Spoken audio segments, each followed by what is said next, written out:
Om Om Swastiastu. Swastiastu.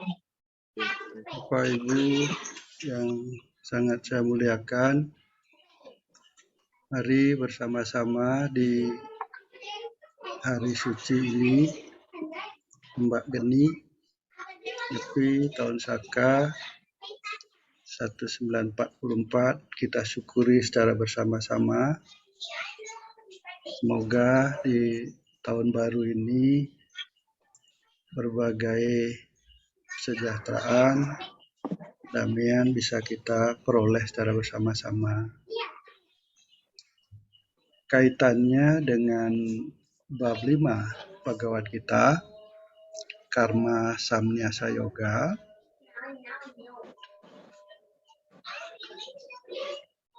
Sebelum masuk ke bab 5,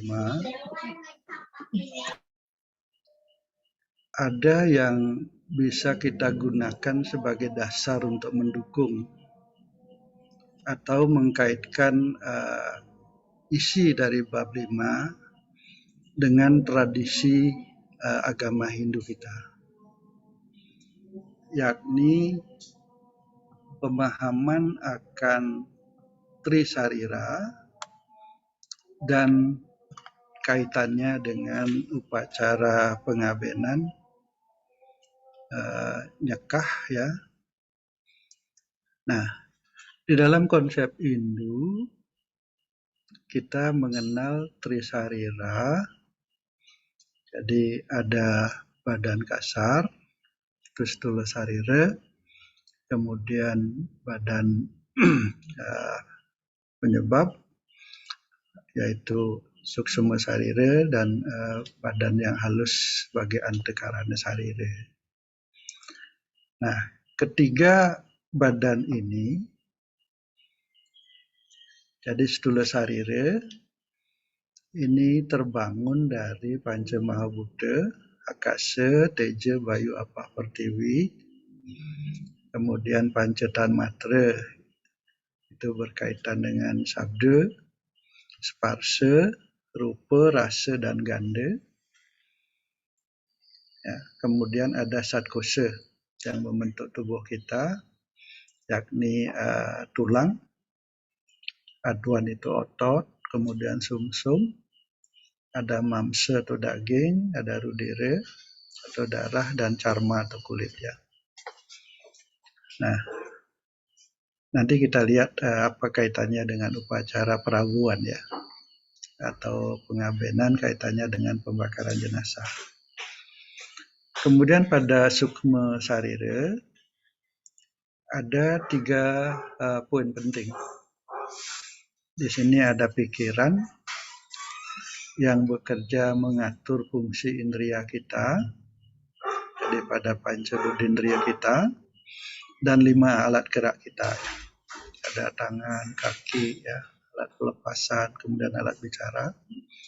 Kemudian yang kedua ada budi, jadi kecerdasan. Ini yang memberi pertimbangan untuk memutuskan. Dan kemudian yang ketiga ada ego, ahamkara. Inilah yang sering atau yang menjadi masalah kita di dunia ini, yaitu tentang aku yang palsu gitu. Jadi sang diri yang palsu. Saya. Nah, itu ungkapan-ungkapan semacam itulah itu yang disebut oleh ahamkara. Kemudian lapis yang ketiga itu adalah Antakarana Sarira. Jadi sang diri yang sejati yang kemudian kita kenal sebagai Atman. Jadi ini ada 2 poin penting. Jadi ini adalah sang diri sejati. Kemudian ahamkara, egonya itu adalah sang diri yang palsu gitu. Nah, coba kita lihat apa kaitannya dengan prosesi pengabenan ya.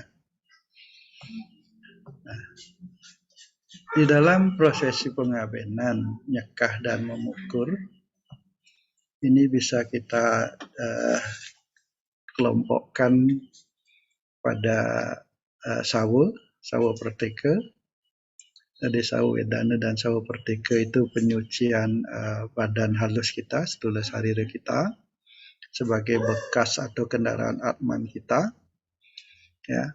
Kemudian pengembalian panca mahabhuta, panca tanmatra, satkosa menjadi abu, ya.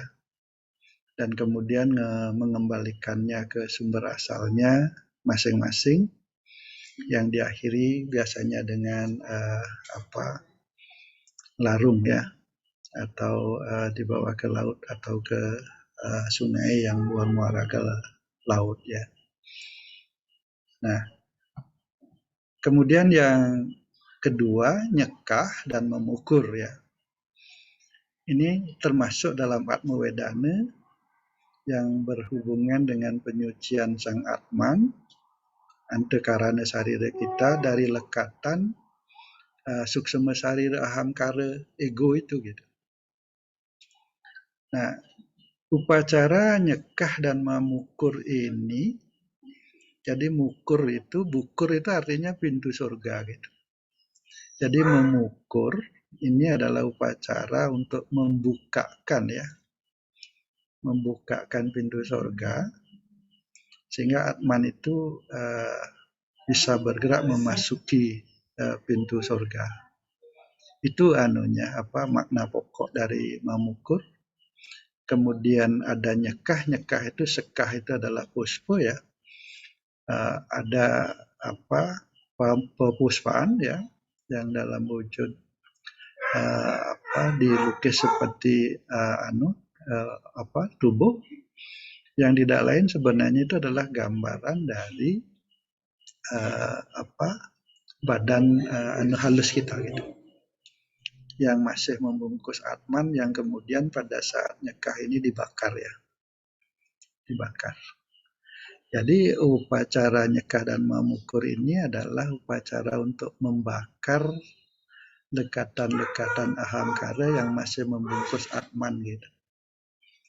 Nah, sehingga seberapa lekatan itu bisa dibersihkan, sejauh itulah Atman itu nanti akan ringan untuk bergerak menuju alam sorga dan menyatu dengan Tuhan. Jadi dua upacara ini sama-sama ada prosesi pembakaran. Ya, ada sama-sama prosesi pembakaran. Jadi pada Atma Wedana, pada sawo perteka, itu yang dibakar adalah badan kasar, ya. Kemudian pada memukur ini yang dibakar adalah hamkara atau ego, gitu, yang sok muncul sebagai aku, gitu, keakuannya. Nah, upacara ini berlangsung dikerjakan oleh orang lain kepada orang yang meninggal, gitu. Itu prosesinya. Jadi proses pembakaran yang dilakukan oleh orang lain. Nah, sang Atman setelah memasuki pintu surga akan melesat ke alam Tuhan sesuai dengan keringanan beban dirinya dari kelekatan-kelekatan. Jadi di situ. Sehingga ada upacara mepengkat, ya. Upacara mepengkat. Biasanya roh-roh suci yang sudah tingkatnya tinggi, kebebasannya jarang turun biasanya, ya. Dan itu ringan sudah untuk memasuki pintu surga untuk menuju alamnya Tuhan. Nah, dua ini yang sajikan untuk memberikan gambaran perbandingan bahwa ngaben itu adalah upacara pembakaran jasad dan pembakaran ego oleh orang lain, ya, oleh keluarga tentunya, ya, dan masyarakat. Nah, sedangkan di bab 5, ya, bab 5 ini adalah pengetahuan suci membakar ego diri semasih hidup oleh diri sendiri, gitu. Nah, tadi ada di situ poin pentingnya. Dan kenapa antara trisarire dan konsep ngaben, nyekah dan memukur ini penting kita gunakan sebagai prolog ya, untuk menjelaskan bagaimana bab 5 gitu ya. Bagaimana bab 5. Nah, dan adanya inti pokoknya. Nah, baik, di bab 5 kita lihat sloka demi sloka. Di sloka 1 diawali dengan pertanyaan Arjuna kepada Krishna kan. Arjuna menanyakan secara jelas di satu pihak, hai Krishna, Anda menyatakan bahwa ya, ajaran untuk bagaimana meninggalkan perbuatan. Kemudian pada kesempatan yang sama, Sri Krishna menyampaikan bahwa mengagung-agungkan perbuatan sebagai persembahan. Dan pertanyaannya Arjuna, jalan mana toh yang lebih baik, kan begitu yang di sloka 1. Ya. Jadi ada jalan Samkhya, Vanaprastha, meninggalkan keluarga.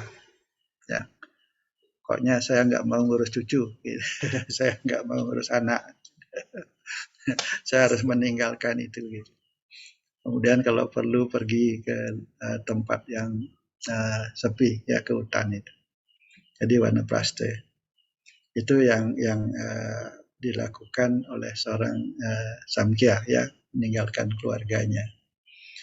Kemudian cara sepa melalui karma yoga, bagaimana hidup di tengah-tengah keluarga, di tengah masyarakat, dan juga di tengah-tengah profesi di dalam bekerja misalnya. Jadi pertanyaan Arjuna, mana yang lebih baik? Nah, ini diawali dengan pertanyaan itu. Kemudian di bab 2, jawaban Krishna menyatakan bahwa keduanya sama-sama memberi kesejahteraan. Ya. Jadi kedua-duanya sama-sama memberi kesejahteraan. Apakah Vanaprastha dengan Samkhya, meninggalkan keluarga, atau mengabdi di masyarakat, melakukan seva, menjalankan karma yoga. Ya. Dua-duanya memberi kesejahteraan. Hanya ya, Krishna menegaskan bahwa seva itu lebih mudah, gitu. Lebih mudah dijalankan, lebih umum, ya, lebih wajar. Gitu. Nah, itu penjelasannya di sloka 1. Nah, benarkah demikian? Kan gitu.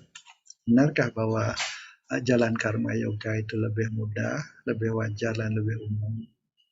Nah, itu lebih lanjut pertanyaannya. Nah, di sloka 3, ya, jadi nitya samnyasa, ya, jadi orang yang melakukan karma yoga, dia harus mempraktekkan nitya samnyasa.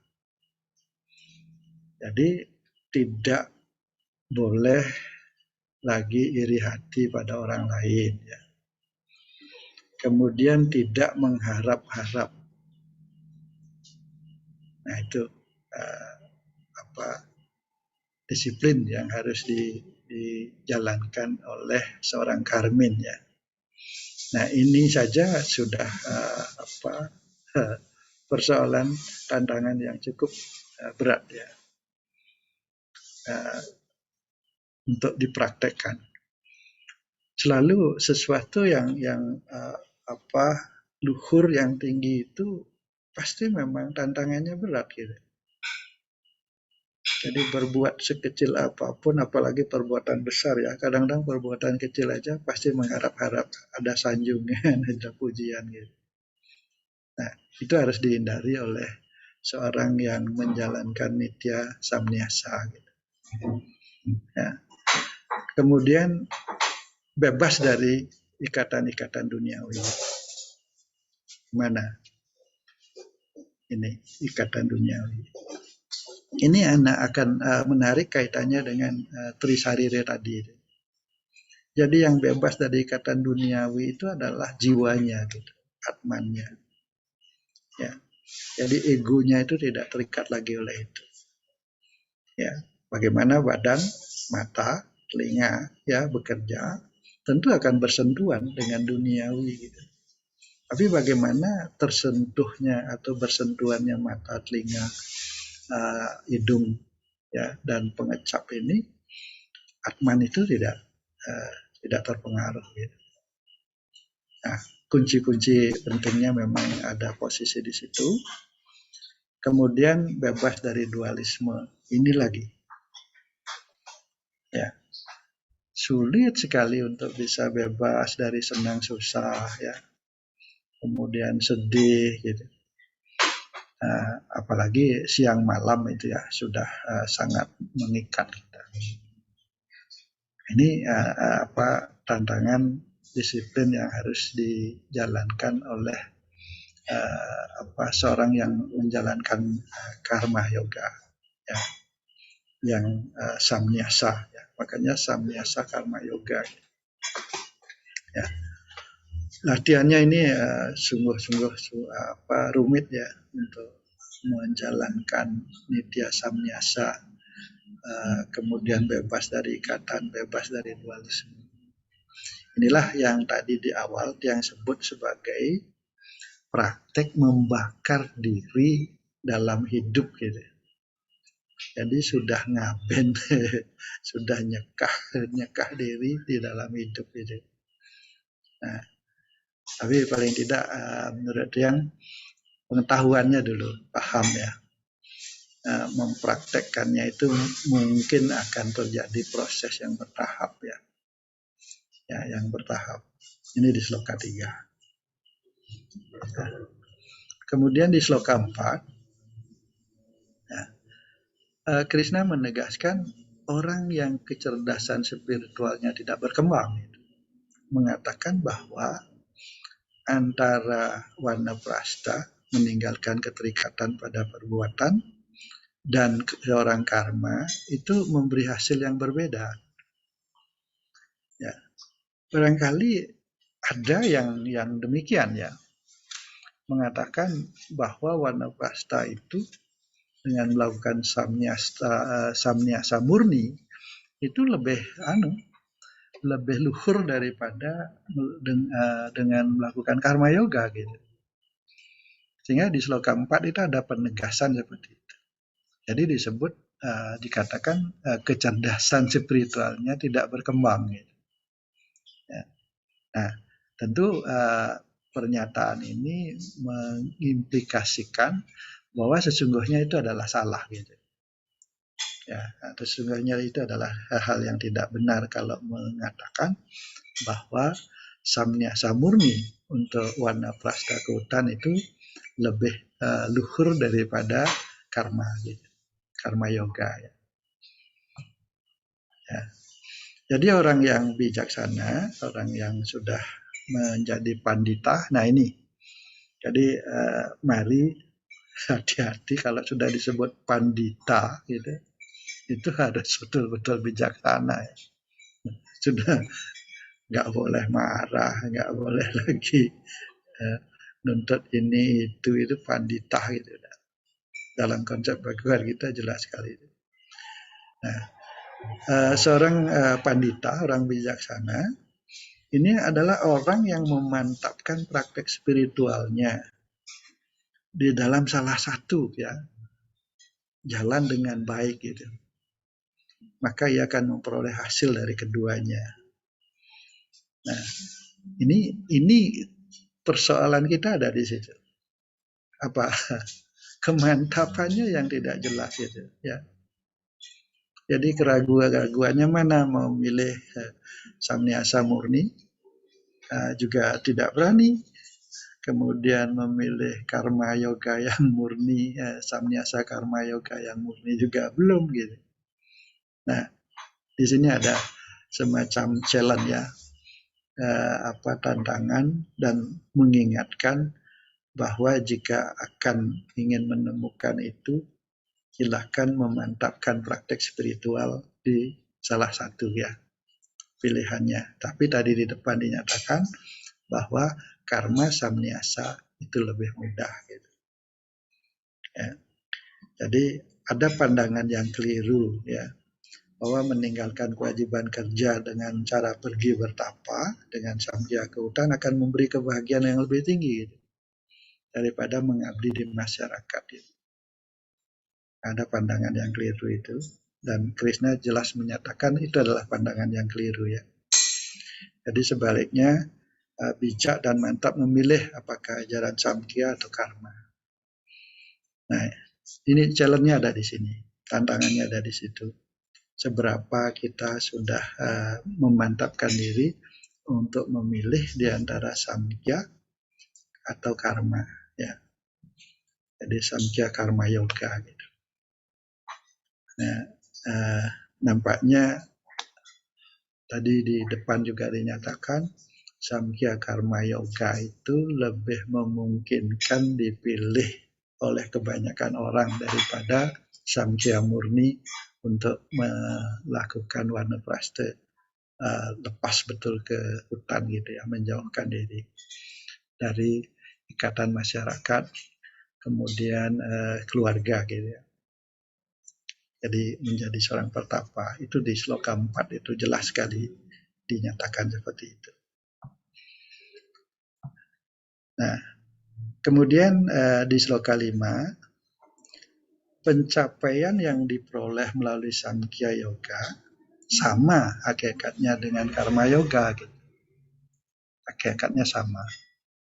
Ya. Yang sekarang menjadi persoalan adalah kemantapan diri menjadi dasar kebebasan untuk memilih jalan yang terbaik. Jadi masalah besar kita itu adalah keraguan-raguan ya, atau kekurang mantapan atau ketidaksiapan untuk memilih. Ya. Satu di antara dua itu gitu. Ya, satu di antara dua itu, dan pada saat menjalankan karma yoga nanti di sloka berikutnya juga sekalian bersamaan menjalankan samkhya gitu. Sehingga kemudian disebut samkhya karma yoga gitu ya di bab 5 ini. Nah, tegas di sana dinyatakan bahwa antara samkhya yoga sama dengan karma yoga. Jadi untuk mendapatkan kesejahteraan tidak harus ke hutan gitu. Ya, tidak harus ke hutan menjadi meninggalkan keluarga atau pergi meninggalkan masyarakat. Tetapi itu juga boleh gitu. Tidak harus, boleh dilakukan. Ya.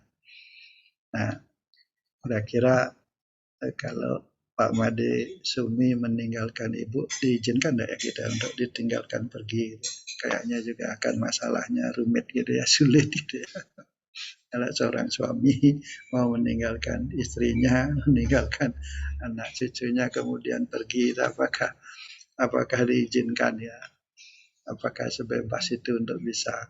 Kemudian setelah pergi ke hutan, apakah juga akan mencapai? Karena bagi seorang samkhya dinyatakan tidak bisa melepaskan diri dari karma juga gitu. Dan itulah konsekuensi dua-duanya di antara samkhya dan karma ya. Jadi seorang karmin harus menjalankan perilaku samkhya, seorang samkhya juga harus melakukan karma gitu. Hanya dengan yang berbeda. Ya, kalau seorang samkhya betul-betul dia bekerjanya hanya untuk jiwanya, untuk pribadinya, dirinya sendiri. Tapi kalau seorang karmin mengabdi di masyarakat, tetapi tidak untuk ego pribadinya. Jadi tidak untuk ego pribadinya. Nah ini di sloka 5. Kemudian di sloka 6, keberhasilan pelaksanaan samkhya yoga tanpa karma yoga adalah sulit gitu. Nah kenapa? Karena kalau seorang samkhya pergi ke hutan melakukan wanaprastha, dia masih tetap makan gitu ya. Dia masih tetap bernafas gitu. Dia masih butuh minum. Dia masih butuh mencari sesuatu di tempatnya untuk melakukan pertapaan itu. Jadi sesungguhnya dia bebas murni terhadap karma itu sulit sekali. Jadi selama jiwanya masih ada di dalam tubuhnya gitu. Sehingga di Sloka 6 ditegaskan begitu. Jadi keberhasilan pelaksanaan Samkhya yoga tanpa karma adalah hal yang sulit. Ya, yang kira jelas itu ya yang dimaksudkan. Karena seorang pertapa itu masih dia membutuhkan bertindak sesuatu untuk kebutuhan tubuhnya, sehingga dia masih tetap harus berkarma. Ya. Nah, sedangkan karma yogi, seorang karmin, ya, yang dengan mantap mempersembahkan perbuatannya kepada Tuhan, dia segera mencapai Brahman. Jadi seorang karmin yang bertindak menggunakan prinsip-prinsip Samkhya, mempersembahkan dirinya kepada Tuhan, dia akan mencapai Brahman. Nah, itu dua hal ini di Sloka 6 sangat tegas ya. Jadi catatannya bahwa bagi kaum Samkhya, meninggalkan karma yoga sama sekali adalah hal yang sulit gitu. Jadi selama bertapa, pikiran, indria, alat gerak masih bekerja. Dan dia terikat oleh tindakan karma. Nah, itu kesulitannya bagi seorang Samkhya yang melakukan pertapaan. Sedangkan seorang karmin, jika di dalam melaksanakan karmanya, mampu membebaskan dirinya dari keterikatan, ia akan mencapai Brahman. Terutama keterikatan egonya. Keterikatan egonya. Nah, itu yang tadi di Mamukur itu yang dibakar itu gitu. Jadi membakar ego-ego yang masih melekat di dalam diri, yang masih membungkus Atman. Ya. Dan ego itu muncul karena kecerdasan budi tidak mampu menata manah pikiran kita. Itulah yang menjadi kunci penting proses pengabenan memukur ya, kaitannya dengan Atma Wedana. Jadi nyekah memukur itu. Dan kemudian di situ tegas bisa kita pahami bahwa pencapaian seseorang memang tergantung perbuatan selama hidupnya. Jadi memukur itu dibukakan pintu, masalahnya sampai di mana, ya sang jiwanya yang jalan. Ya, saya kira itu adalah hal yang sangat logis ya. Seandainya dengan upacara itu setiap orang bisa mencapai yang tertinggi hanya dengan upacara saja, maka kan terlalu mudah dicapai. Jadi orang akan bisa bertindak semena-mena di kehidupannya, nanti diupacarai seperti itu, kemudian selesai. Yang kira tidak bisa seperti itu ya. Jadi tetap apa yang karma-karma selama hidupnya yang membungkus hamkaranya, seberapa tebal hamkaranya dan seberapa bisa dikurangi hamkaranya dari proses ritual itu, sebegitulah Atman itu punya beban itu. Jadi kalau hamkaranya sudah pupus, maka Atmanya akan lebih mudah melesat. Kira-kira gambarannya seperti itu ya. Di dalam proses itu. Nah, sekarang di dalam bab 5 ini adalah ajaran untuk memupus ahamkara itu ya dengan menegakkan kecerdasan budi di atas pikiran ya. Dan pikiran mengatur kerjanya indria dan alat gerak gitu. Nanti di sloka berikutnya juga akan tampak sekali di situ. Ini di sloka 6. Kemudian di sloka 7 ya. Dia yang sudah mengendalikan indria-indrianya. Nah, ini. Dia yang hatinya suci bersih. Dia yang sudah menguasai dirinya. Nah, ini. Menguasai dirinya. Artinya ahamkaranya itu sudah terkendali betul itu. Kemudian dia yang menganggap jiwa seluruh makhluk hidup adalah jiwanya sendiri. Nah, ini menarik dan jelas Tapi tidak mudah dipraktekkan ini ya, dijalankan. Tapi paling tidak tahu gitu. Ya, karena begitu demikian sulitnya pada saat nyamuk nempel di tangan kita, pasti refleks kita akan bergerak untuk meneplak, mematikan. Dan di situ ada jiwa. Nah, masih sulit sekali untuk melepas egonya, membiarkan dia menghisap darah kita. Masih sulit. Gitu. Ya, jadi yang menganggap jiwa seluruh makhluk hidup adalah jiwanya sendiri. Ya, jadi seorang yogi yang sejati seperti itu tidak akan pernah tersentuh oleh reaksi perbuatan, walaupun dia sibuk di dalam perbuatan-perbuatannya.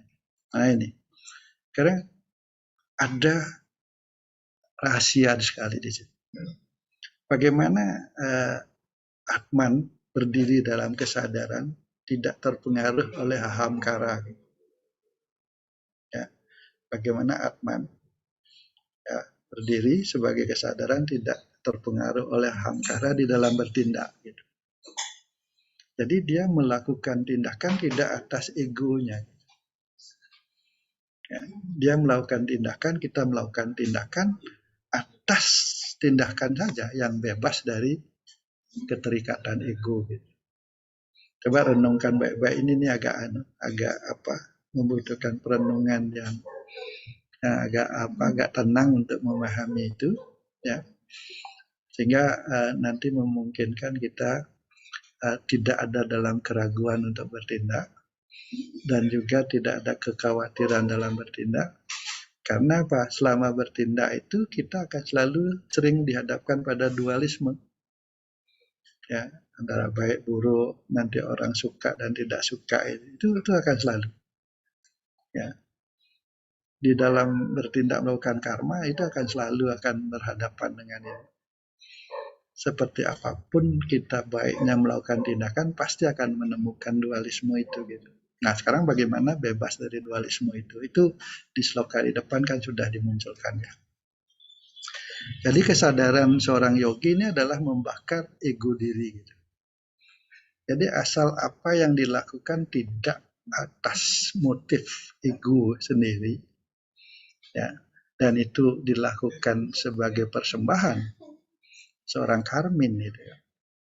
Dan itu mantap dilakukan sebagai kesadaran untuk Brahman. Itulah yang sesungguhnya karma yang sebenar-benarnya. Gitu. Ya. Nah, bagaimana kemudian mengemas itu yang perlu direnungkan baik-baik di dalam melakukan praktek karma. Karena apa? Kita masih selalu dibayang-bayangi oleh ahamkara itu. Gitu. Jadi manusia yang menjalankan karma yoga masih selalu dibayang-bayangi oleh ahamkaranya, oleh keinginan-keinginan dan keakuan palsunya ya. Padahal aku yang sejati itu adalah atmannya gitu. Nah, di situ rahasia yang agak rumitnya ada di sana. Rahasia karma yang cukup rumit ada di situ. Di sloka 7. Kemudian di sloka 89, seorang yogi sejati yang mengetahui kebenaran. Nah ini. Jadi ada kata kunci yang mengetahui kebenaran. Secara gamblang mengetahui seluruh indrianya sibuk di dalam objek-objek indria. Jadi seorang yogi yang sejati membiarkan ini matanya menikmati, ya, melihat apapun itu. Tapi dia tidak terpengaruh gitu. Ya. Jadi membiarkan indrianya sibuk, ya, telinganya mendengarkan ini itu tidak menutup gitu. Ya, tidak membuang ya penciumannya. Jadi dibiarkan aja bebas gitu. Ya, terhadap objek-objeknya itu. Tapi dia ada di dalam posisi semacam menjadi penonton ya. Jadi dia tahu gitu. Nah, umumnya kita tidak tahu gitu. Dan kemudian terlelap dengan kesibukan indria. Nah, di situ persoalannya. Ya. Di situ persoalan kita umumnya, sehingga kita belum bisa seperti atau sebagai seorang yogi ya. yang tahu kebenaran. Bagaimana telinga mendengar, mata melihat, hidung membau, ya, kemudian lidah mengecap gitu, ya. Karena seorang yogi bebas gitu. Tapi kita ini lebih terikat oleh indria itu. Karena apa? Itu balutan ego itu yang masih membungkus ya kesadaran kita, pengetahuan kita di situ, kelupaan. Jadi antara tahu dan lupa. Kita lebih banyak lupa daripada tahunya. Sehingga pada saat indera kita bekerja lupa. Sehingga mata kita menikmati dengan ego. Jadi bukan mata itu bekerja tanpa ego. Jadi kuncinya itu. Bagaimana bekerja tanpa ego. Dan ada yang menikmati seorang yogi, indrianya bekerja tanpa ego. Tapi orang biasa, indrianya bekerja penuh ego. Gitu. Itu yang membedakan ya terhadap objek-objek indrianya. Ya. Dengan mengetahui seperti itu, ia berpendapat bahwa sesungguhnya orang tidak pernah berbuat apapun. Gitu. Kenapa? Karena dia tidak punya ego lagi, seorang yogi. Gitu. Kita ini masih penuh ego. Gitu. Ya. Karena penuh ego, maka ego itu makin tebal, makin tebal, makin tebal. Inilah yang kemudian membungkus Atman, sehingga kesadarannya makin terbungkus, makin tidak percaya. Gitu. Kira-kira seperti itu gambarannya ya. Seorang yogi yang tanpa keterikatan ego dan manusia biasa yang masih penuh ego ya. Jadi orang tidak pernah berbuat apapun meski ia sibuk melihat, mendengar, meraba, mencium, makan ya. Nah ini kita kan kalau sudah ngadepi makanan udah lupa gitu. Jadi yang ngantam itu egonya gitu. Jadi ingin menikmati dengan ego. Tapi seorang yogi makan ya, mendengarkan, tapi dia tidak terpengaruh. Jadi tidak sama sekali tidak karena egonya. Gitu. Ya. Nah, itulah seorang yogi yang sudah bisa bekerja seperti itu. Dia sudah membakar dirinya di dalam hidup. Gitu. Jadi dia sudah melakukan ngaben di dalam hidupnya. Gitu. Melalui karma. Ya, melalui karma. Inilah yang menarik bab 5 untuk bisa kita gunakan sebagai pengetahuan, kita kaitkan dengan upacara ngaben yang kita tradisikan. Ya. Nah, sekarang kita masih mentradisikan upacara ngaben. Bab 5 ada tuntunan yang bagus seperti ini. Bagaimana mengkombinasikan itu. Sehingga sebagian kecil yang bisa kita laksanakan tuntunan di bab 5 ini kita coba praktekkan. Sehingga nanti pada saat kita meninggal, ya dilaksanakan upacara pengabenan gitu. Pembakaran jasadnya ya cepat sudah. Kemudian memukul sama nyekahnya dilaksanakan oleh keluarga dengan sangat cepat, pencapaiannya lebih tinggi gitu. Jadi ini kombinasikan ya.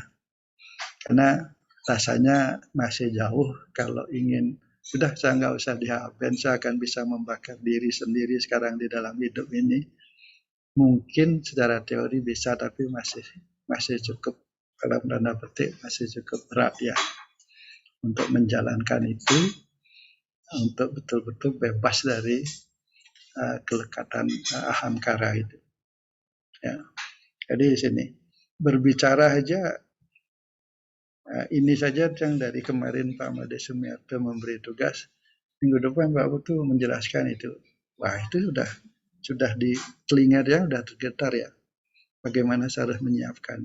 Kemudian kalau nanti saya sudah siapkan, Bapak-bapak bisa menerima enggak apa yang saya jelaskan. Sudah mulai ada motif gitu. Sudah mulai ada motif itu. Padahal kita tidak boleh begitu gitu. Padahal kita tidak boleh begitu. Termasuk juga kegiatan-kegiatan yang lain gitu ya. Aktivitas yang lain. Jadi di sini perlu kesadaran ya. Jadi jiwanya sudah menjadi pengamat kerjanya pikiran dan budinya. Jadi pikiran bekerja, indria itu berfungsi, pengecapan berfungsi, ya, kemudian alat bertindak berfungsi, budi itu memberikan pertimbangan untuk memilih dan menetapkan, ya. Sehingga budi itu kemudian akan sangat berpengaruh pada terbentuknya gerakan ahamkara, ya. Jadi di dalam menggerakkan panca indria, panca karmendria, kemudian jiwa kita sudah bebas dari segala tindakan yang dijalankan oleh seluruh sariri. Tapi kan umumnya kita banyak lupa gitu. Kalau sudah lidah menikmati makanan dan minuman, ya, yang menikmati coba aja rasakan lebih kuat di ahamkaranya dan bagaimana belajar bebas dari ahamkara. Karena kalau seorang yogi yang sudah bebas dari ahamkara, makanan itu entah enak banget, kurang enak, sama saja. Itu dualisme yang bisa diatasi. Tapi kita sering, aduh ini kurang manis gitu, atau ini kemanisan gitu. Itu ciri masih kita ada di dalam balutan ahamkara. Jadi masih belum bisa melepaskan diri dari dualisme. Nah, indah sekali, sangat-sangat indah, menarik ya, dan challenge-nya di situ. Ya, jadi Bhagavad Gita ini selalu memberikan homa ya, madu pada kita yang membaca dan mempelajari, dan semakin hari kita baca semakin menarik gitu. Nah, selanjutnya di sloka 10. Nah, ini bagaimana melajah kalis ya, belajar ikhlas. Nah, ini lagi pelajaran yang tidak mudah. Ya, dia yang mempersembahkan segala perbuatannya kepada Tuhan Yang Maha Esa dan meninggalkan segala keterikatannya. Meninggalkan segala keterikatan sambil tetap melakukan perbuatan-perbuatan sebagai persembahan kepada Tuhan. Maka orang yang seperti itu tidak akan pernah disentuh oleh hasil-hasil perbuatannya bagaikan daun bunga padma yang tidak dibasahi oleh air. Wah, ini luar biasa. Ya, luar biasa menarik dan luar biasa juga unik rumit ya. Kenapa? Untuk bisa membebaskan dan kalis dari pengaruh-pengaruh pengharapan dan keinginan itu orang tidak mudah ya. Orang tidak mudah. Jadi tantangan menjalankan samnyasa karma yoga itu ada di situ. Ya, berbuat sedikit aja berharap mendapatkan sesuatu gitu. Entah itu pujian ya, entah itu sanjungan ya. Pada saat sudah tidak didengarkan, apalagi dicaci, wah, ego kita udah tidak tertahankan gitu. Ya. Nah, seorang yogi bekerja mengatasi itu gitu ya. Di sloka 10 ini gambarannya sangat mudah, seperti teratai itu yang tidak lagi dilekati oleh air ya. Jadi dia ada terpendam di air, tetapi dia tidak terbasahi oleh air. Ya, pas sekali itu model atau contohnya. Jadi dengan selalu bertindak mempersembahkan, selalu bertindak ikhlas ya. Nah, sloka 11 ini adalah sloka kunci ya. Sloka kunci. Jadi orang-orang suci atau para yogi meninggalkan keterikatan-keterikatan dan mereka melakukan perbuatan-perbuatan menggunakan indria-indrianya, badannya, pikirannya, kecerdasannya untuk tujuan penyucian sang diri. Nah, artinya apa? Artinya ini memberikan petunjuk makna bagaimana ahamkara kita tidak membalut tindakan kita. Ya. Bebas dari keterikatan, ya, tetap berbuat. Karena orang takut terikat kemudian tidak mau berbuat, kan bisa terjadi gitu. Jadi ini diberikan petunjuk, berbuatlah yang sebanyak-banyak, tapi bebaskan diri dari keterikatan akan hasilnya. Gitu. Ya. Karena itu adalah cara penyucian diri. Gitu. Ya, itu adalah praktek penyucian diri. Jadi pikiran difungsikan untuk mengaktifkan panca indera, kemudian panca karmendria, ya, dan panca budi indria, kemudian budi mendampingi, selalu mengawal gitu, kesadaran itu, budi sebagai kesadaran mengawal, kemudian ego itu ditekan, ya, dan bertindak berbuat. Ini adalah penyucian sang diri. Ya, inilah ya penyucian sang diri ini, penyucian Atman semasih hidup sama dengan nyekah hidup-hidup gitu. Jadi melakukan penyekahan upacara nyekah hidup-hidup gitu. Nah, kalau bisa mempraktekkan ini, maka nanti pada saat diaben, disekah itu, sedikit aja dibuka kan udah terbang sendiri itu. Jiwanya gitu ya. Nah, saya kira ini adalah bagian menarik yang tadi di depan yang katakan bagaimana mengkombinasikan ajaran bab 5 ya, Samnyasa Karma Yoga ini dengan nanti sudah pasti umumnya kita orang Hindu kan pasti dilakukan prosesi itu gitu ya. Dan kemudian sebagai orang yang melakukan prosesi itu dengan adanya pengetahuan di bab 5 ini akan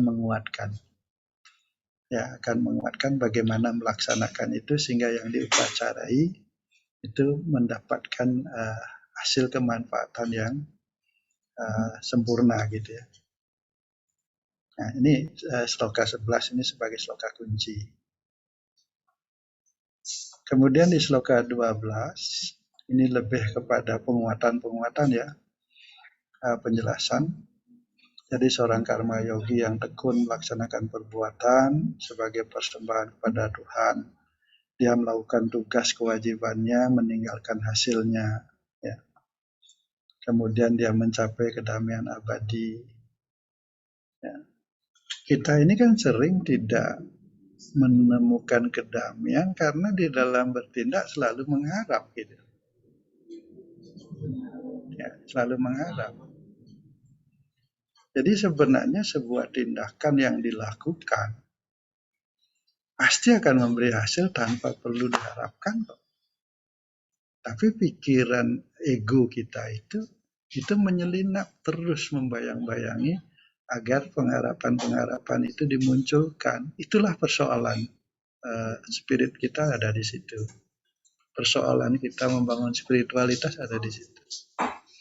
Jadi orang-orang yang batinnya dipenuhi keinginan-keinginan duniawi, mereka melakukan perbuatan karena terikat oleh hasil ya. Maka dia terbelenggu oleh dunia material gitu. Jadi berbahagia, damai, santai meresati dalam kebebasan hidup dari ikatan-ikatan dan belenggu duniawi. Itu akan bisa kita dapatkan kalau kita bisa bertindak tanpa ya. Jadi tanpa keterikatan pada hasil-hasilnya. Apakah itu bermakna buruk bahwa kalau berbuat tidak akan menerima hasilnya? Bukan. Jadi sesuatu yang dilakukan tidak perlu lagi dipikirkan, itu akan otomatis ya. Akan bekerja, akan berjalan gitu. Ya. Jadi kita sebenarnya menghabiskan energi karena pengaruh ego itu yang kemudian memunculkan pengharapan-pengharapan yang sebenarnya tidak perlu dilakukan. Nah, disitulah dalam tanda petik ada kebodohan kita gitu, ya, atau kegelapan kita. ada di situ, ya, yang perlu disadari dan perlu diperbaiki. Kemudian di sloka 13, ini sloka-sloka berikutnya adalah penguatan dari konsep yang ada di sloka 11 itu. Dia yang mampu mengendalikan indria-indrianya dan pikirannya. Ya, penuh pertimbangan, meninggalkan duniawinya. Ya, jadi sudah memilih apa yang harus dilakukan, seberapa harus dilakukan. Ya, jadi dalam kota, jadi dianggap dalam keramaian, sang diri ya berdiri sebenarnya, berdiri dari 9 pintu gerbang, bukan terdiri, berdiri dari 9 pintu gerbang. Di 9 pintu gerbang kita itu kan mata 2, hidung 2, kemudian telinga 2, mulut, alat pelepasan, alat kelamin ya, itu semuanya itu akan ketemu 9 gitu. Nah, bagaimana berdiri di 9 itu? Jadi sudah betul-betul bisa mengendalikan mata, ya, fungsi hidung, kemudian fungsi telinga, kemudian fungsi alat pelepasan yang di bawah ada 2 gitu. Ya. Nah, itu masuk yang lewat mulut ya.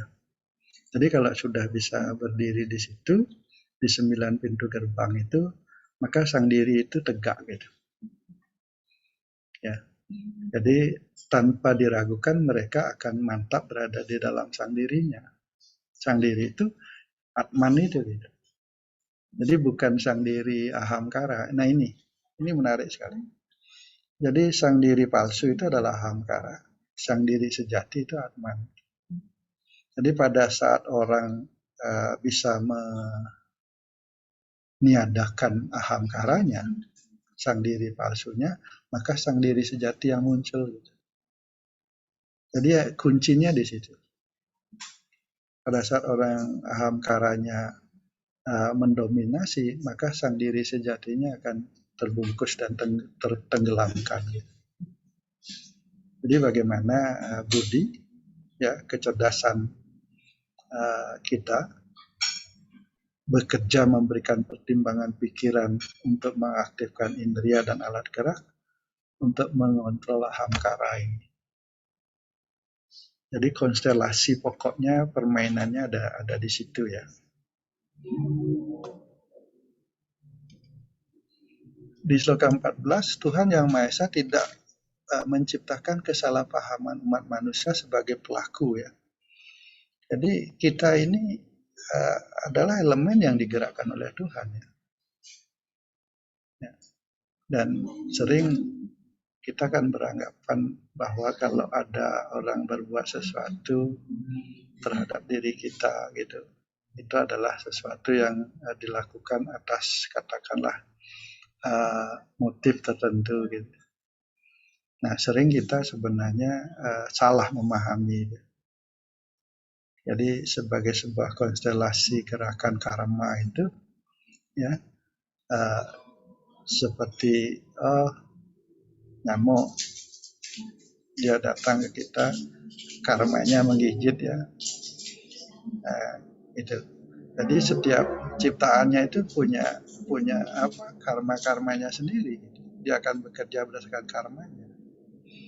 Nah, sering kita masih salah memahami itu, bahwa Tuhan tidak menciptakan kesalahpahaman, tetapi Tuhan mengadakan itu sebagai sebuah elemen sistemnya. Ya. Tidak sebagai perbuatan-perbuatan, tidak pula sebagai sentuhan pahala dari perbuatan, melainkan karena sifat alami. Itu kata kuncinya. Melainkan karena sifat alami. Nah, kita di masyarakat di dalam menjalankan karma yoga nanti akan ketemu varian ya. Ada orang yang cocok, kemudian sejalan dengan ide kita ya. Kemudian ada yang tidak cocok, tidak sejalan gitu ya. Itu adalah alami. Nah, sering kita sulit untuk menerima itu persoalannya. Ya. Dan kemudian kita membangun komunitas-komunitas yang cocok-cocok gitu. Kemudian yang tidak cocok kita hindari kan itu. Nah itu bukan reaksi seorang yogi. Kalau reaksi seorang yogi bebas saja gitu. Itu maknanya yang di sini. Nah, tadi di depan ini tidak mudah gitu ya. Tapi paling tidak ngerti gitu, bahwa ini. Sehingga pada saat ketemu hal-hal seperti itu sadar, oh nak mulai gitu ya. Oh ya memang begitu gitu ya, sudah gitu. Sehingga tidak muncul kebencian ya, tidak muncul juga kedengkian yang berlebihan ya. Nah, gitu. Di awal kan juga disebutkan iri hati itu tidak boleh ya. Karena sifat alaminya, karena satuan rajas tamas pada setiap orang itu memang ciptaan beliau gitu. Bukan sesuatu yang salah gitu ya. Ini di sloka 14. Kemudian di sloka 15, Tuhan Yang Maha Esa sama sekali tidak campur tangan pada perbuatan-perbuatan gitu. Ini kadang kita sering ini kehendak Tuhan gitu ya. Ini Tuhan yang membuat, yang menyebabkan saya begini, saya begitu. Di sini tegas tidak ya. Tidak. Itu semuanya itu adalah bagian dari karma di dalam kehidupan ya. Nah, bagaimana kemudian jiwa kita di awal juga sudah ditegaskan, jiwa kita tetap bebas gitu. Ya. Ini yang sulit menerima ya. Pilek aja sudah rasanya udah kacau gitu. Apalagi sakit yang lebih dari itu gitu. Apalagi nanti akan mendekati sekarat mati kayak apa itu bayangan. Nah, gimana bisa bebas dari itu? Beliau tidak pernah campur tangan. Jadi beliau ada di mana-mana, seperti ada dimanapun ya, di semua ciptaannya, ada di buah gitu ya. Jadi kalau kita mau makan ya silakan ya, beliau ada sari-sarinya di situ. Tidak campur tangan gitu. Tidak campur tangan, kalau orang campur tangan kan memaksa kan. Ya. Kemudian menyebabkan ini itu gitu. Jadi yang menyebabkan ini itu bukan beliau, ada yang lain ya. Ya entah itu kekuatan tertentu ya. Mungkin di bawahnya itu ada dewa ya, ada ya gitu. Tapi beliau sendiri tidak ini di sloka ini jelas beliau tidak pernah campur tangan. Ya, beliau bebas dari itu. Ya. Tapi kadang sering kan, wah ini kehendak Tuhan gitu ya. Dan kemudian menghakimi dan kemudian sudah menyatakan ini itu kepada beliau. Itulah yang terjadi di masyarakat ya. Pun perbuatan-perbuatan yang tidak baik yang dilakukan oleh makhluk hidup ya. Melainkan kebodohanlah yang menutupi pengetahuan makhluk hidup gitu. Nah, itulah yang menyebabkan kita bingung gitu. Tegas itu ya. Jadi Tuhan tidak pernah campur tangan pada karma seseorang. Kemudian Tuhan memberi ruang dan petunjuk bagi semua. Nah, mampukah kita membaca gitu? Nah, kalau mengikuti ceramah-ceramah di TV itu, wah, elok-elok banget ceramahnya. Ya. Jadi Tuhan itu kadang-kadang sudah dipandang seperti sosok anak kecil gitu ya, yang bekerja sesuatu entah pada dirinya, entah pada orang lain. Itu dalam pandangan Bhagavad Gita jauh itu aneh gitu ya. Itu adalah orang-orang bingung gitu ya. Atau itu adalah kebodohan-kebodohan yang menyelinap di dalam diri orang gitu.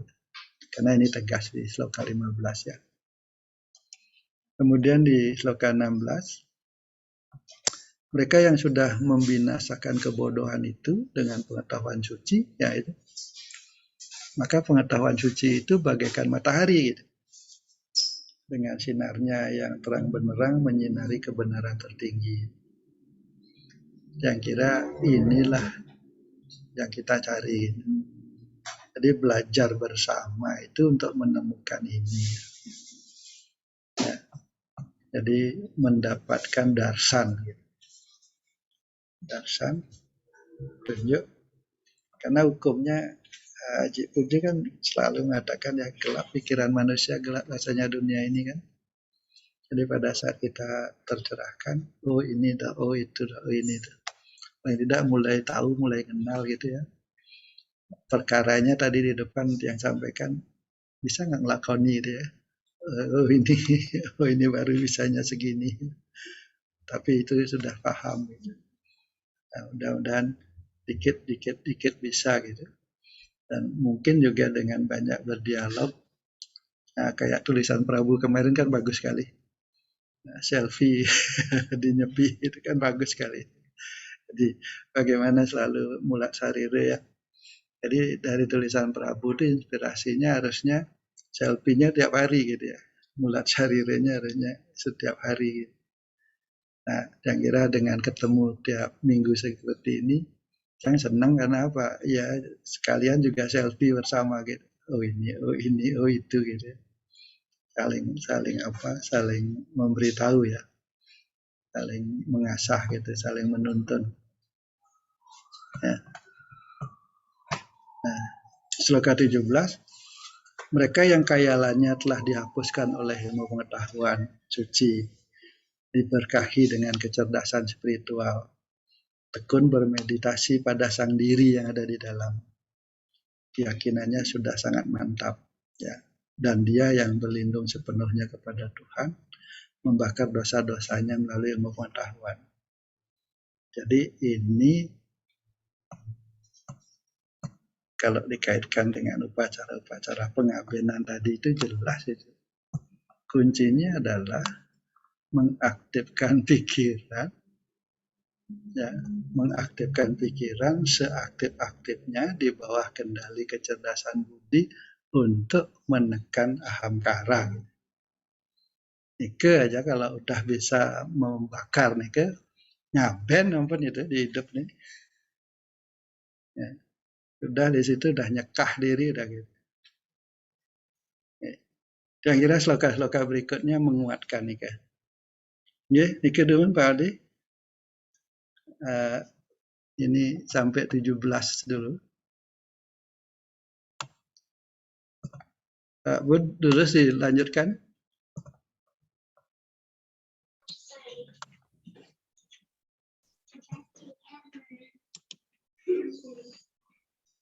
Di unmute dulu Pak Diaman.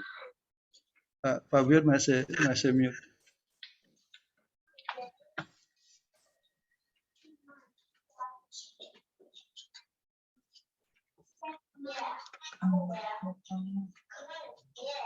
Pak Putu,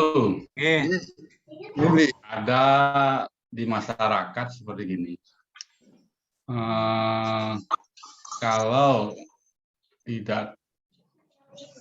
Tuhan tidak mengizinkan, hal itu tidak tercapai. Ada pengertian seperti itu. Artinya di sini kan Tuhan tetap turut campur. Tadi bertentangan dengan sloka berapa tadi? Sloka 15 ya?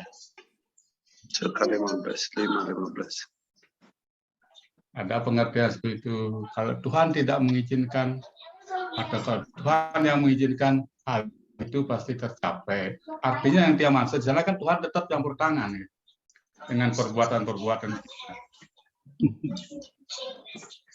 Punah pilih ke batu. Ya, nanti biar ditambahkan oleh apa-apa yang lain. Kira-kira begini, Bidot. Kalau Tuhan mengadakan sungai gitu ya, yang mengalirkan air dengan kederasan yang tinggi gitu ya. Kemudian kita ingin menempuh sungai itu melawan arus gitu ya. Dan kita tidak mampu gitu ya. Apakah Tuhan campur tangan gitu? Apakah Tuhan campur tangan? Memang demikian adanya gitu.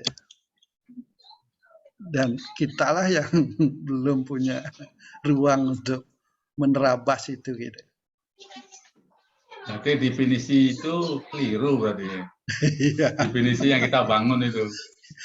itulah yang kalau memang kita belum saatnya di situ dan bukan ruangnya di situ, kita kemudian masuk ke situ, kemudian menyatakan bahwa ini campur tangan Tuhan yang tidak mengizinkan, apa benar? Iya, iya, iya, iya. Nah, nah sering itu yang sering kita katakan. Yang jelek saja widi gitu kadang-kadang sudah diberi. Ilon-ilon widih. Padahal kita sendiri yang belum punya ruang di situ gitu. Karena adanya memang alaminya begitu gitu. Jadi dengan seandainya kita seperti yang tadi Richard ya, pasti rasa bersyukur sulit ya. Jadi yang muncul pasti penolakan itu. Nah, kira-kira logikanya begitu. Nanti kalau Pak Budiaman, Pak cuma Dika, Pak Madi punya logika yang lain untuk menguatkan sloka ini. Kadang-kadang kalau kita tidak membaca sloka mungkin akan membenarkan ya pendapat masyarakat yang seperti itu, yang secara umum. Nah, sekarang kita menemukan pengetahuan sucinya di sloka ini, oh itu salah gitu. Dan kemudian coba kita pahami lebih lanjut terhadap kekeliruan itu gitu. Kira-kira gitu, Lirat. Kesimpulannya berarti kan kita belum di sana. Iya. Belum di sana kecerdasan kita itu sebenarnya. Sekali mungkin menekan layangan ya. Menerbangkan layang-layang. Angin dari selatan ke utara. Terus Rageng mau naikkan layangan dari utara ngadap ke selatan. Kan terus menek-menek tuh. Tuhan ini tidak mengizinkan saya gitu. Tuhan ini tidak memberikan kita yang salah masih mengambil tempat gitu. Ya. Jadi harusnya kita mengambil tempat posisi sesuai dengan alamnya beliau. Ya, kalau bisa mengambil sesuai alamnya beliau, kita akan mencapai. Nah, disitulah bagaimana kita memperoleh pencerahannya gitu. Seperti mendapatkan sinar beliau, oh kamu lo lakuang beli gitu. Semua arahnya ini benar gitu. Cara menaik layangan uli kelot ada pangkaje walaupun nek karena anginnya uli kelot kenten misalnya. Tadi kan salah posisi. Jadi pada saat posisinya benar, ini hukum-hukum alam semua kok, ya, sains akhirnya semuanya kembali karena rete itu kan hukum itu. Ya, kita bisa tahu karena ada pencerahannya, ada petunjuknya, dan kita melihat itu gitu. Seperti matahari tadi di sloka tadi kan itu sudah diberi cahayanya ya. Jadi dengan demikian kita tidak menuntut hal-hal yang tidak perlu gitu, atau mengharapkan sesuatu yang bukan pada bagiannya gitu. Makanya setelah baca Bhagavad Gita, dengarkan ceramah-ceramah di TV itu kadang ketawa juga. Tapi itu sangat dipercaya oleh pendengarnya yang sedemikian jutaan banyak. Itu kan menariknya itu. Nah, tantangannya bagaimana menyajikan Bhagavad Gita lebih Nah, itu pengharapan lagi kalau kayak gitu.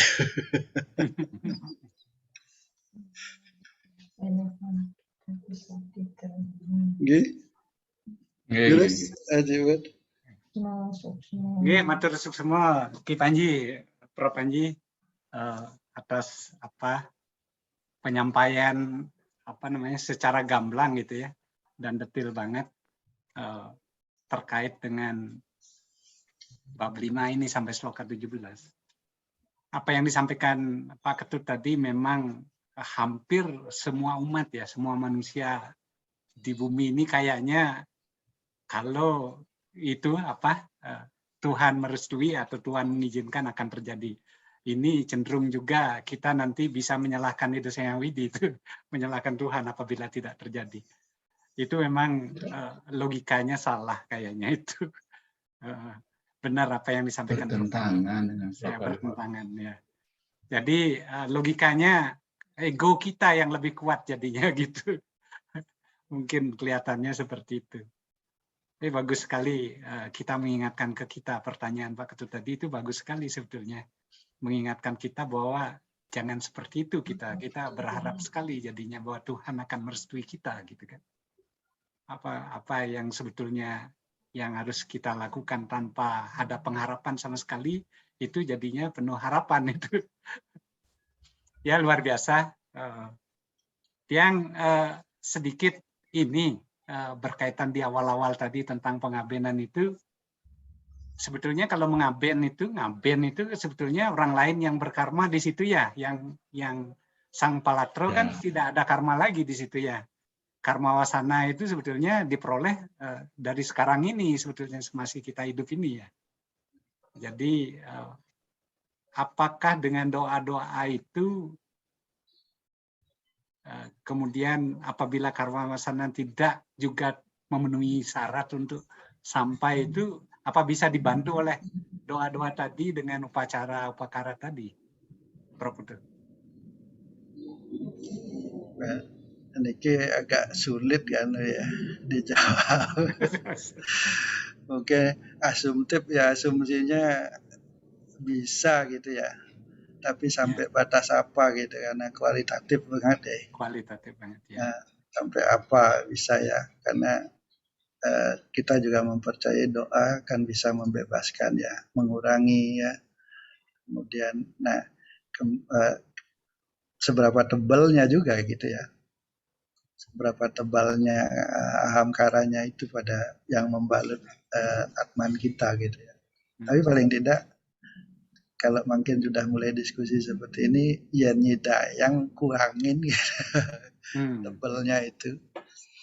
Nah, kalau sudah bisa mulai mengurangi, paling tidak benjang pada saat disekah itu enggalan telah sekahnya mati terbakar. Biasanya mungkin juga coba nanti perhatikan ada enggak ya hubungan kalau yang kuat agak sekahnya agak susah terbakar gitu. Mungkin enggak ada gitu. Coba nanti ada perhatikan gitu ya. Mungkin orang yang selama hidupnya ringan gitu ya, sekahnya lebih mudah terbakar ya. Nah, ini pada bahan yang sama ya, jangan bahannya yang satu kering, yang satu basah gitu. Pada bahan yang sama lah kita kira gitu. Nah, kemudian apakah betul-betul yang masuk di sekah itu, ini kan kaitan lagi yang pemuput dong ya, yang bisa menghadirkan atman yang di upacari memukur itu, apakah betul-betul bisa sudah hadir di situ kan? Ini kan enten cendana anunya ada berita ya, cendana puspaannya itu. Pakai daun beringin. Nah itu penting sekali pada saat melakukan upacara itu, kita sebagai keluarga harus betul-betul memohon betul agar betul-betul masuk di situ dan sudah berstana gitu, sehingga pada saat diproses sudah memang mengarah prosesnya pada yang kita kehendaki ya. Nah ini juga mungkin menjadi pelajaran bagi kita nanti pada saat melakukan upacara seperti itu. Utamanya pada saat memukur itu penting sekali konsentrasi yang bagus keluarga itu. Kalau pada saat sawo pertekenya membakar kan jelas tubuh sudah fasting ya. Jadi badan itu udah fisik dah. Nah pada saat memukul dan nyekahnya itu mulai ngedetin, mulai ngelingjang itu penting sekali. Jadi konsentrasi harus penuh gitu. Sehingga yang dibakar itu, yang disasar itu betul-betul sudah ada di situ gitu. Kira-kira benjang wenten ada alat ukur gitu yang bisa, oh ini ampun gitu. Iya. sedikit lagi, Prof. Kalau misalnya begini, di Bali itu kan ada tingkatan-tingkatan banyak sekali itu pengabenan tuh. Sampai tumpang solas ini wadah misalnya itu fisikal ya, Fisik. untuk yang mengangkat fisik itu.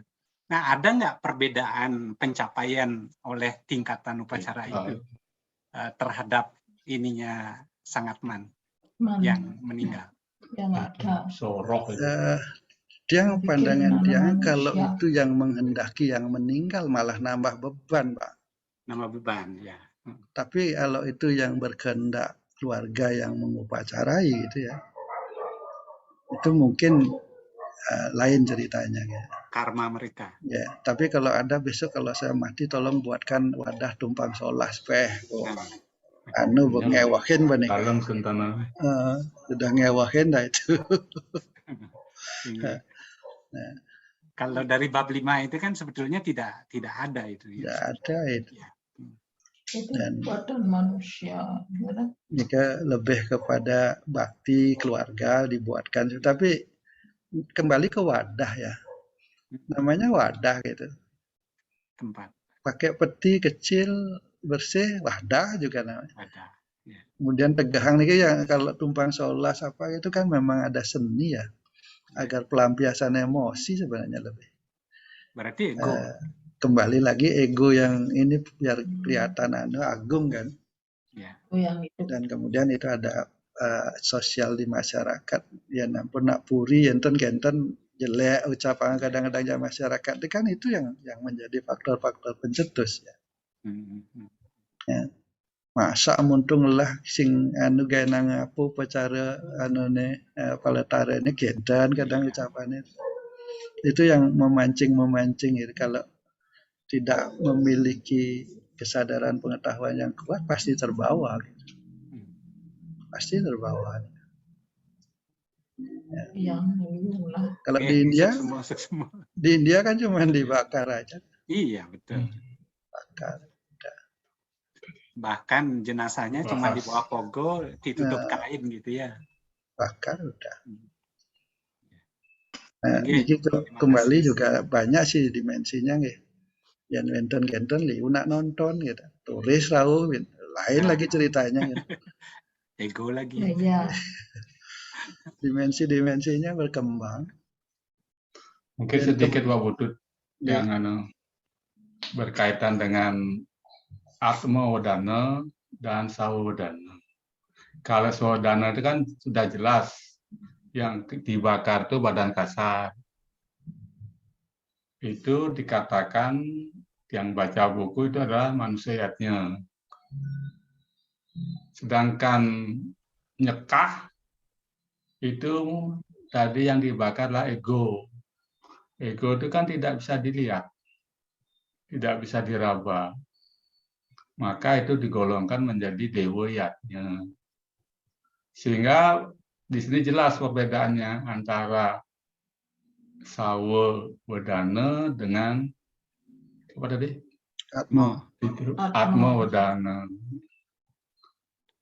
Maka dia yang percaya bahwa sekarang baru yang yakin bahwa Atma Wadana itu digolongkan ke dalam upacara dewoyatnya. Karena yang dibakar itu tidak bisa diraba, tidak bisa dilihat. Mungkin begitu ya Pak ya. Iya. Coba cari malih Pak Lidat. Apakah dewoyatnya apa pitra nggih? Coba ya Rahman. Kalau yang anu saudana itu fitriyatnya. Kalau yang nyekah itu dewoyatnya. Oh. Bukan keliru tadi bukan manusiatnya. Fitriyatnya. Fitra. Nggih. Nggih. Itu yang pernah yang baca yang kira di masuk anunya kok. Nggih.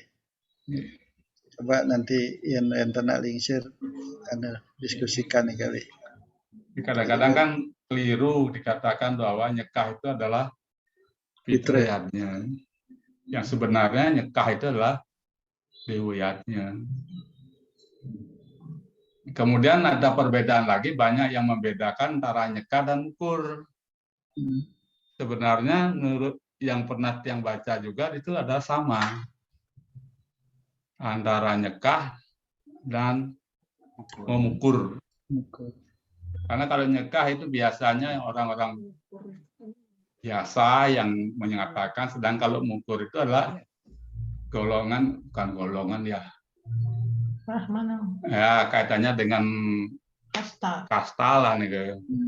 Kalau pendeta dibilang mukur, Pasti. bukan ngasti apa namanya, melegio. Melegio. Sebenarnya itu semuanya sama, yang dibakar adalah ego, kan gitu ya. Kadang-kadang pengertian-pengertian itu sering Istilah aja berarti ya Pak Tut ya. iya, hanya istilah aja. Tapi kalau rerah dari makna kata, bukur itu pintu. Jadi Iya, pintu. bukur itu membukakan pintu. Membukakan pintu. Nah, nyekahnya itu membakar anunya, Egonya. kelekatan egonya. Sehingga pada saat setelah dibakar, pintunya dibuka, nah itu berjalan gitu, perjalanannya, atmannya gitu. Satu rangkaian Pak Putu. Satu rangkaian itu pengertiannya menjadi satu rangkaian jadinya. Kalau seperti itu maknanya.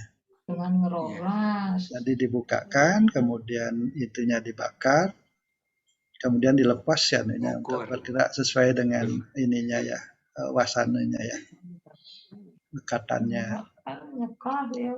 Coba tak kenang niki kan masih meraba-raba, wong kita nggak mempelajari nggih. Pangan benjang salah kan. Melegio itu biasanya kan pedano itu yang diambil, yang di Mukur. Yang ngukur ngasti. Nah, balik ya niki. Nah, aku ngasti. Balik ya niki. Nah, suwe-suwe jangan-jangan ya ampun meraga dwi jadi lebih berat kena dah.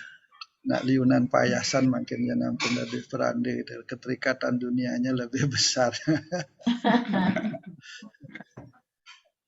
Tapi prosesinya yang lihat sama aja kok. Yang yang melegio, yang nyekah, yang ngukur. Yang lihat sama aja, yang dipakai bisa daun beringin, bisa menggunakan kayu cendana. Cendana prosesnya juga sama. Ya nggak tahu itu. Ya karena unsurnya sama sih ya, intinya sama. Egonya yang dibakar. Ya, intinya sama. Ya, yang intinya mukur itu pasti harus ada supaya ada yang buka pintu ya Pak Putu ya. Membakar ego dan membukakan pintu. Makanya itu kan selanjutnya kan di Lingyang di Rong 3. Ya, pada saat mukur itu di Rong 3 ya. Iya, selesai bakar kan? Kan selesai apa namanya itu satu lagi yang ke dalam selesai Majarajar. Ada ngeseh lawang lagi nggih. Ya. Ada ngeseh lawang juga nggih. Oke. Itu makanya ada yang ditaruh langsung di Rong 3, ada yang ditaruh di Rong Kalih, Rong 2. Ibu yang jadi Dewa yang di Rong 3 itu yang di pinggir-pinggir itu toh? Iya, yang pinggir-pinggir di kiri kanan lah. Bapanto, Ibunto itu. Ya. Tapi ini memang terima kasih Pak Putu, nih tadi pengetahuan sangat bagus. Pembakaran ego itu baru kali ini yang dapat, sebelum-sebelumnya belum pernah dengar. Hanya leluhur kita membuat upacara itu udah hebat sekali ya. Luar biasa ya, luar biasa. Tahapan manusianya sampai fitriyatnya, dewayatnya dan seterusnya itu leluhur kita itu udah luar biasa. Luar biasa dan ya syukur bisa inilah ngobrol-ngobrol ini. Ketemu ini. Terima kasih Pak Putu. Jadi ini yang Merapi nih. Silakan. Memang kita harus mengukur itu penting sekali itu. Kalau itu belum dikerjakan belum selesai kita itu. Yang Merapi kayaknya ada yang perlu disampaikan. Ya. Monggo Pak Tut. Yang sangat dengan pencerahan malam ini luar biasa, termasuk apa yang disampaikan oleh Pak Tutsbawo tadi tentang apa yang terjadi semuanya atas kehendak Tuhan, kan begitu, yang terjadi selama ini. Seolah-olah Tuhan tidak ikut campur. Itu disampaikan di suka-suka kita. Yang punya logika begini, kalau memang demikian ngapain lagi kita berdoa, sama dengan wacana tiang yang beberapa waktu lalu.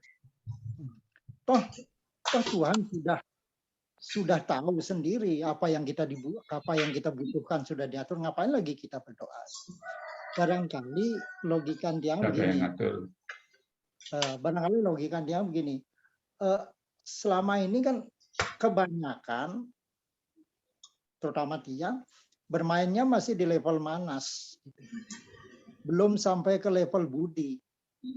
Jadi kalau orang sudah bermainnya sudah di level budi, di level wiveka, itu mungkin dia tidak akan berpendapat seperti itu. Jadi kecelakaan apes yang terjadi seperti apa yang disampaikan oleh Prof tadi tidak akan terjadi atau minimal berkurang. Cuman untuk bisa bermain sampai ke level budi perlu jenana yang memadai. Seperti disebutkan kan jenana itu bagaikan membakar habis ahamkara itu. Kalau pengertiannya Pak Putu. Itu seperti api yang membakar habis ahamkara dan sebagainya, sehingga orang itu bisa sampai ke tingkat itu. Gitu. Nah, pencapaian jenano yang kan karena karma bukan takdir.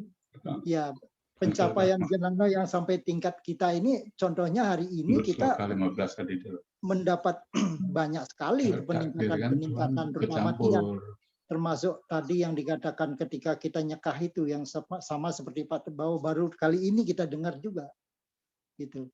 Kalau biasanya ya ayo bakar ya ikut, nguyak ya ikut, gitu. Tidak ada pikiran bahwa ini adalah membakar ego,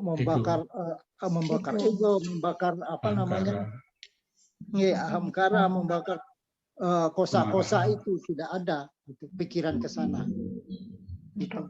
Sedangkan seperti yang tadi disampaikan, kita perhatikan nanti ketika nyekah atau mengukur itu bisa terbakar dengan baik atau tidak, gitu. Gitu. Cuman sekarang, ini anekdot saja.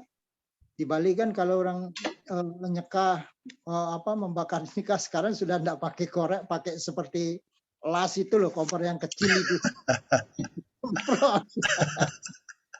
Mungkin kalau kita boleh pesen, jangan pesen wadah, pesen tolong nanti kalau nyekahnya tolong yang diperbesar itunya saja, penyemprotannya itu aja, mungkin itu yang kita pesen. Wah, luar biasa Pak tuh. Jadi sering tiang katakan ini berkah sekali, kalau tidak ketemu dengan orang-orang seperti tiang, tidak bisa ketemu dengan beliau-beliau ini memang ya wis dadi dalane lah, begitu orang kan. Lagu-lagu itu mengatakan seperti itu. Ya berkah itu lewat seperti ini. Ya sukses semua sekali. Iya.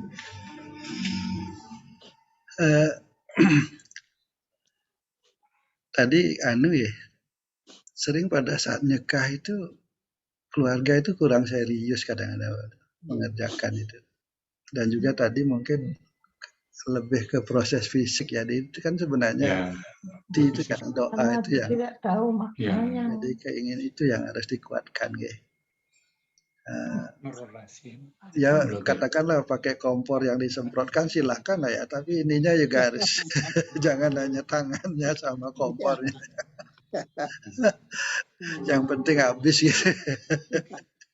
Kalau mengenai tradisi leluhur itu, yang pernah ingat apa yang guru sampaikan bahwa Sebetulnya tingkatannya tradisi yang dilakukan leluhur itu sudah teruji kebenaran, kemuliaan dan kesuciannya. Itu yang ingat. Itu sudah teruji. Jangan nabrak itu, walaupun kelihatannya tradisi, itu sudah teruji. Teruji kebenaran, kesucian dan kemuliaannya begitu. Sekarang ketemu lagi dari Pak Pu. Luar biasa Pak Tusuk semua. Ini mangku sambil leginya ndak ada. Iya, pamit sakit kan. Pak Made, Pak Made.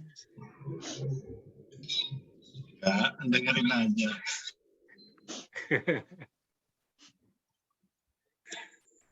Lo bisa berpendapat.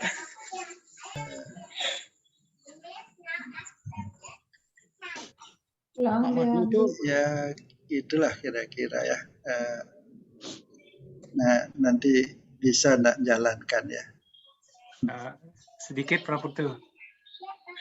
Antara samkhya dengan karma ini kayaknya lebih ego yang mana itu ya sebetulnya. Kalau samkhya kan harus ke hutan tuh wanaprasto tuh. Sehingga dia meninggalkan semuanya, egosentrisnya itu lebih kuat kelihatannya dibandingkan yang karma yoga. Sama istri masih, sama anak-anak, cucu masih, kita bergelut gitu ya, berkutat dengan mereka. Itu kayaknya egonya lebih lebih tertahan dibandingkan yang harus meninggalkan semuanya. Menurut dia apa salah ya? Ada tadi disebutkan kan orang samkhya tidak bisa sempurna tanpa karma katanya. Jadi dia masih harus melakukan karma gitu. Dan maksud Tiangnya egonya mana yang lebih tinggi jadinya tuh? Dua-duanya tidak boleh ego harusnya. Egonya karena dua-duanya itu adalah jalan untuk menghilangkan kelekatan ahamkaranya gitu. Ya, jadi di dalam memilih itu tidak boleh berdasarkan ego. Kalau nanti berdasarkan ego, dua-duanya nggak sampai. Karena sasaran pokoknya untuk menghilangkan ego. Gitu. Kadang kita dinilai oleh keluarga kan, kita kalau meninggalkan dianggap lebih ego jadinya. Meninggalkan mereka gitu kan. Ya. Nah, kembali lagi ke pengetahuannya. Jadi pengetahuannya kalau ada, maka keluarga memahami dan bisa kalau dia paham bisa menerima dan perspektifnya akan benar ya. Iya. Jadi sebelum itu harus menyiapkan gitu. Menyiapkan pengetahuan pada yang akan ditinggalkan. Ini begini.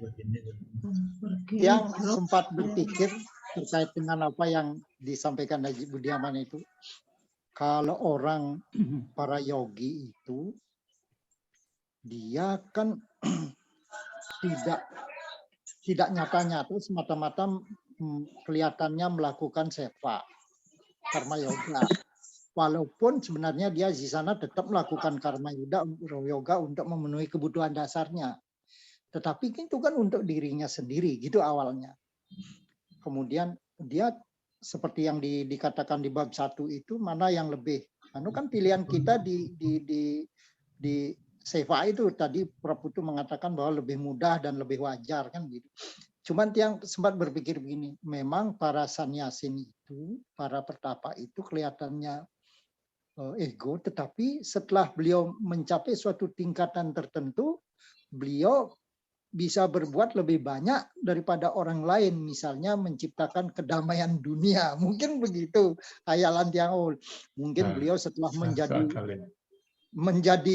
menjadi orang bisa mencapai pencapaian tertentu, mampu ya mungkin begitu. Mungkin di situ perjuangannya ya. Mungkin di situ perjuangannya beliau begitu. Cuman itu logika bodoh aja itu. Ya. Yang kok selama niki yang tadi Padat sampaikan, Kalau kita beragama sudah semakin kuat dengan logika, tapi logika yang yang bukan ego ya, bukan logika hamkara Ya. gitu. Nampaknya akan lebih baik sih ya daripada memeteng gitu ya, atau hanya sekedar yakin tetapi tidak memiliki dasar yang kuat gitu. Karena belief itu ya, keyakinan atau serada itu harus berdasarkan jenana yang, jadi kalau sekedar mudah lepas kalau sekedar yakin saja tanpa dasar itu, tanpa logika yang kuat ya. Tapi logikanya juga harus bersumber pada ajaran yang jelas ya. Dan Bhagavad Gita yang kira kita yakin sangat menuntun itu untuk membangun logika spiritual yang lebih clear ya. Tuhan kita mengajarkan. Ya. Nah ini seperti ritual-ritual yang dilaksanakan lebih banyak kita laksanakan di Bali, ada yang mengatakan bahwa itu cara hidup orang Bali berlandaskan serada. Jadi cara hidupnya orang Bali begitulah, cuman dilandasi oleh serada begitu. Nah cuman ya itu tadi sekedar serada saja seperti ngulek itu ya pokoknya percaya tujuannya nggak tahu kalau ditanya. Tapi mampu melaksanakan, mengadakan yang semewah-mewah mungkin mampu. Okay.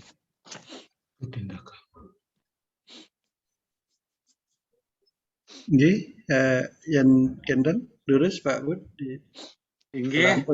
Kalau tidak ada lagi yang lain yang mau diskusikan, ini juga sudah menunjukkan pukul 21 ya WIB.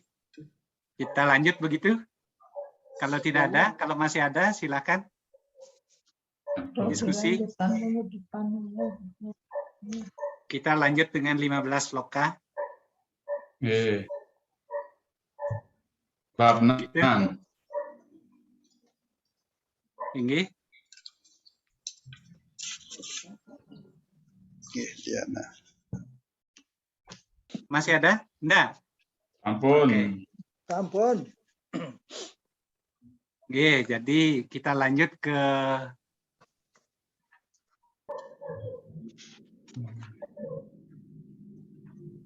bab 6 loka 1 sampai 15.